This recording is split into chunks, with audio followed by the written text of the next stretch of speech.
Colour mix कर रही होती है कि दरवाजे पर बेल बज जाती है।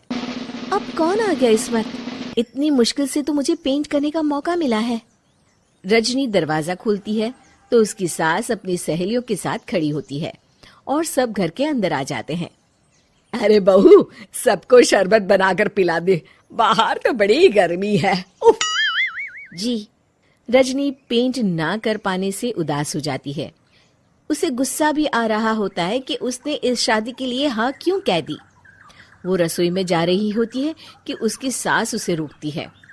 बहू, सबके खाने का भी इंतजाम कर लेना, आज का लंच तो ये सब यहीं करेगी। हाँ। रजनी बिना कुछ कहे रसोई में चली जाती है। सबके लिए खाना बनाती है। सब खाना खाते हैं और रजनी घड़ी देखती है कि ये सब कब जाएंगे ताकि वो अपनी पेंटिंग कर सके।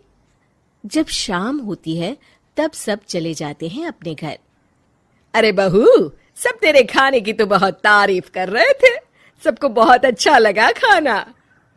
आपको मुझे सुबह बताना चाहिए था ना कि आपकी सहेलियां आ रही हैं। पता भी है कितना वक्त लगा सारा खाना बनाने में। अरे बहू, तू ऐसे कैसे बात कर रही है मुझसे? तो और कैसे बात करूं? मैं इस घर की कोई नौकरानी नहीं हूं कि इतना काम करूंगी।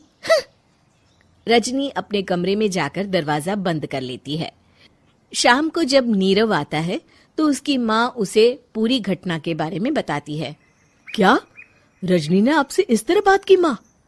हाँ, और पता नहीं उसे क्या हो गया है, शाम से बाहर भी नहीं आई है। मैंने तो कई बार आवाज दी, खाना भी नहीं खाया उसने। तू ही बात करके देख ले बेटा। नीरव अपने कमरे का दरवाजा खटखटाता है। रजनी, दरवाजा खोलो, मैं हूं। रजनी दरवाजा खोलती है और फिर वापस जाकर अपने बिस्तर पर लेट जाती है। रजनी, माँ से बात करने का ये क्या तरीका है? मैंने कोई गलत बात नहीं की है। अरे तुम क्यों ऐसे बर्ताव कर रही हो सबके साथ? क्या तुम इस शादी से खुश नहीं हो? रजनी कुछ नहीं बोलती। अरे बताओ मुझे रजनी, क्या ये शादी तुम्हारी मर्जी के खिलाफ हुई है? हाँ, मैं ये शादी कभी नहीं करना चाहती थी। तुमसे क्या, मैं किसी से भी शादी नहीं करना चाहती थी। रजनी रोने लगती है।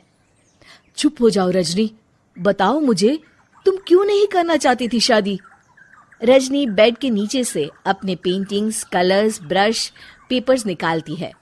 इतने में उसकी सास भी कमरे में आ जाती है। ये देख रहे हो, ये थे मेरे सपने। मैं पेंटर बनना चाहती थी, पर माँ पापा ने कभी सपोर्ट नहीं किया और मेरी शादी करवा दी। मेरे सारे सपने टूट गए। हर वक्त बस गुस्सा आता रहता है मुझे। मैं जानती हूँ कि आप लोगों की इसमें कोई गलती नहीं है, पर मैं क्या करूँ, मुझे समझ में नहीं आता।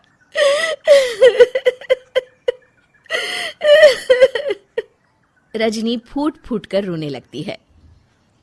मुझे माफ कर दीजिए, आप दोनों के साथ मैं बहुत बुरा बर्ताव कर रही हूँ। अरे रजनी बेटा, चुप हो जाओ तुम। नीरव पानी लेकर आता है। ये लो पानी पियो और शांत हो जाओ। रजनी पानी पीती है और उसकी सास पेंटिंग्स देख रही होती है। अरे नीरव, हमें तो पता ही नहीं था कि हमारी बहू कलाकार है।